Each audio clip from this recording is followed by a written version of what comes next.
Có chữ thề con cặc đồ mày nói chuyện vô dân quá. Mày coi chừng mày chết với tao nha mày. Có chữ thề con cặc đồ mày nói chuyện vô dân quá. Mày coi chừng mày chết với tao nha mày.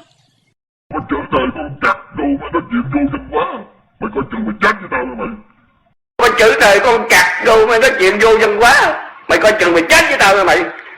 Có chữ thề con cặc đồ mày nói chuyện vô dân quá. Mày coi chừng mày chết với tao nha mày. Có chữ thề con cặc đồ mày nói chuyện vô dân quá.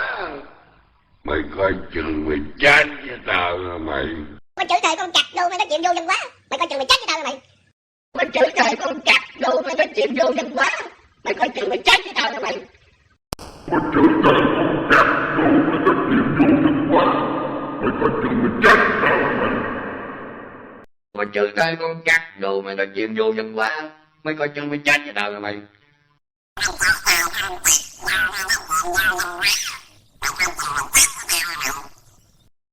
Có chữ thề con cặc đồ mày nói chuyện vô dân quá. Mày coi chừng mày chết với tao nha mày. Có chữ thề con cặc đồ mày nói chuyện vô dân quá. Mày coi chừng mày chết với tao nha mày. Có chữ thề con cặc đồ mày nói chuyện vô dân quá. Mày coi chừng mày chết với tao nha mày.